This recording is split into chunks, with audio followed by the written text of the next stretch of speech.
Hey friends, welcome to the video. So I don't know if your kids are like this, but mine are, where they get toys usually for Christmas or their birthday and they play with it for like half a day and then often just forget about it. But there are some toys that is not the case, that they come back to time and time and time again, and that they are still playing with months, years later. They tend to be open-ended toys, and so that is what I want to share with you today. I want to share the toys my kids consistently play with. And I know it's coming up on Christmas. I know everybody's trying to get toy ideas, gift ideas, and so am I. I'm in that process. So I thought I would share some of our favorites, the ones that have like stood the test of time. So let me just share with you what those toys are.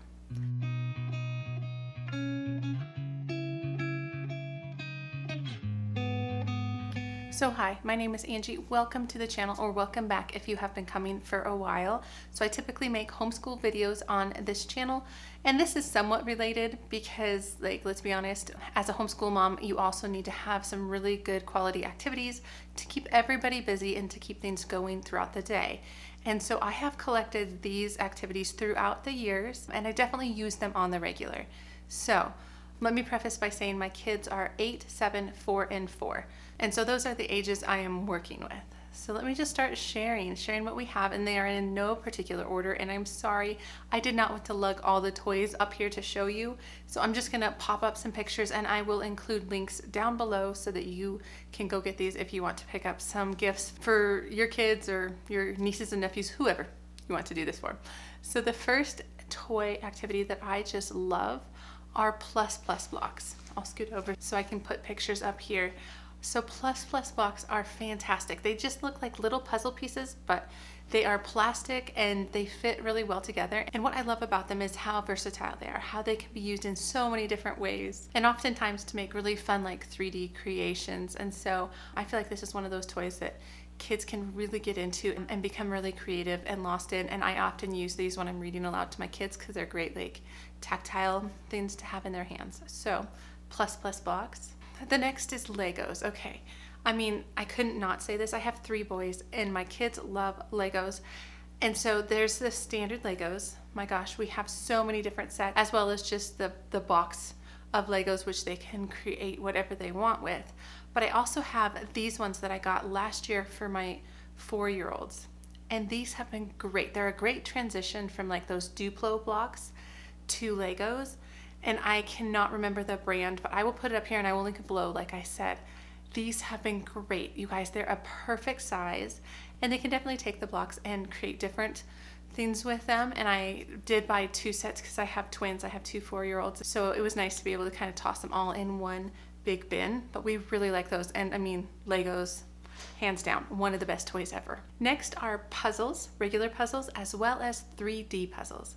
My kids love puzzles. I think it is so good for their brains. I think to be able to see patterns and colors and how things fit together is just wonderful for little kids, but as they get bigger. And then my son this past year started to get more into the 3D puzzles. Like, he loves Harry Potter, and so there were these 3D puzzles of like Hogwarts, the Great Hall, the Astronomy Tower, all these different things, and he's trying to make the whole Hogwarts castle via 3D puzzles.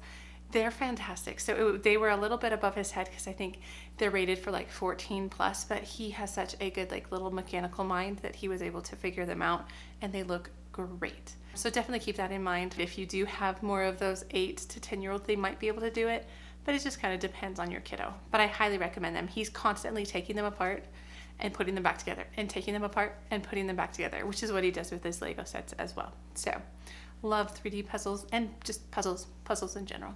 Next is this train set. I think we have the Melissa and Doug train set. I got it for my oldest when he was 2, and we've had it that long. We've added to it.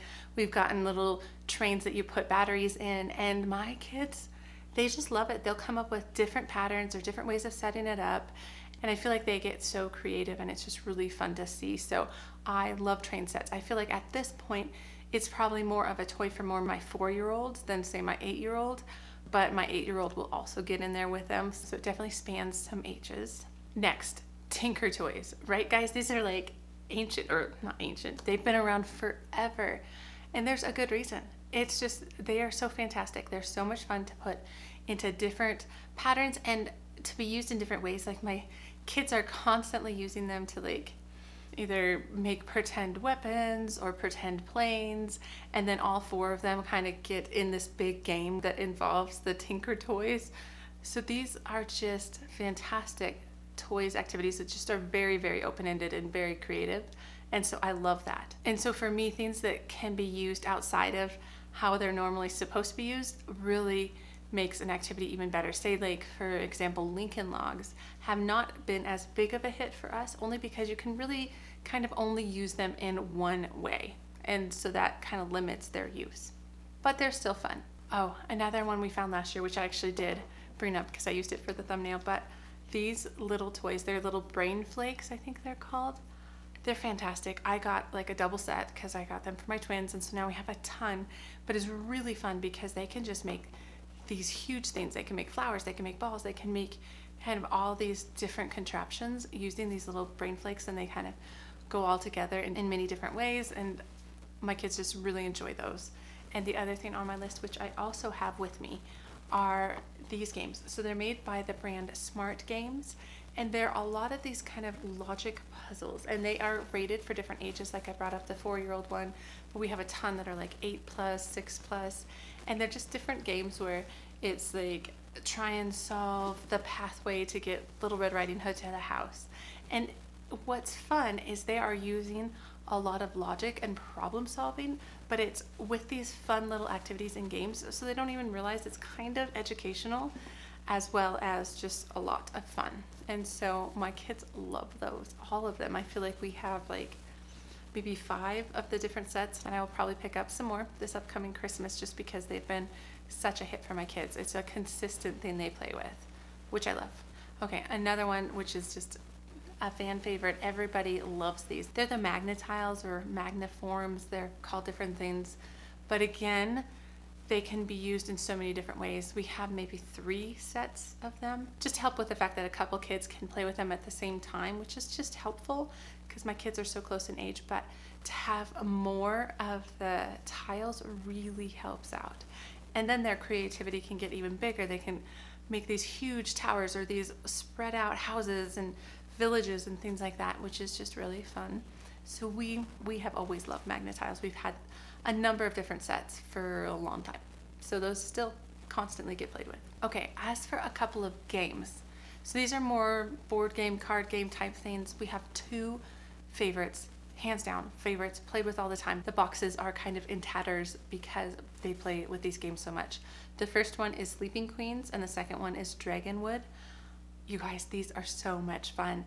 They're mostly card games with dice, or in the case of Sleeping Queens, it has to do with these queens that are face down and you have to wake up the queen, and then there's like dragons and knights that can kind of do different actions or block different dragons, things like that, that just make it really fun. And it's definitely, I feel like it's rated for like 6 and above. I believe it's 6 and above. My daughter has been playing it since she was 6. Even my 4-year-olds get into it. They kind of make up their own rules, but they're pretty close to being able to play the game by themselves. It's so much fun. And Dragonwood is a little bit harder and there's more involved with it, but it's still super fun. It has to do with capturing different cards, and the cards are worth a certain amount of points, and you roll the dice, and it has a lot of math, some just kind of sneaky math in there, but they just love both of those games. And another standard one is Uno. Guys, we play Uno all the time. It's just a really fun game, and it hasn't gotten old. They continually want to play it. And so that's another one. And then I'm trying to think of, oh, they also like to play checkers, and my son wants to learn how to play chess. And I feel like those kinds of games, like those strategy board games, are really good for kids to want to play with over and over and over, because they'll get better at it, and that's really satisfying for them, as opposed to games or toys that have like one thing. It only does this certain thing, like checkers and chess and things like that. They can slowly get better and kind of grow a skill, which is just, I think, neat for kids at these ages. Oh, the last thing I have has been such a surprise for me, but I got these for mostly my big kids, but my 4-year-olds have loved them. They are these big books of like Seek and Find. My twins love the Seek and Find books. I have loved having them because I'll take them in the car ride. If we're going someplace more than 30 minutes, we'll do Seek and Find books, or if we're going to doctor's offices or whatever it is, they will just like play with them. And I got the twins their own book, and then they kind of play together. They'll be like, oh, have you found the moon or the banana, and they'll just kind of work with each other on these seek and find books, and they're just really fun. And so that's another thing that hasn't gotten old. I feel like I've purchased almost every seek and find off of Amazon that I can find because my kids love them so much. So yes, that is all I have on my list. And again, sorry I didn't bring up all the toys. I hope you found a couple that you're curious about or that you haven't heard about, that you feel like could be a real addition to your kids' like activities and toys that are very open-ended and very creative and will get played with over and over and over again, hopefully for years to come. So I hope this was a helpful video. If it was, please consider giving the video a thumbs up and subscribing to the channel if you would like to. Otherwise, I will see you in the next video.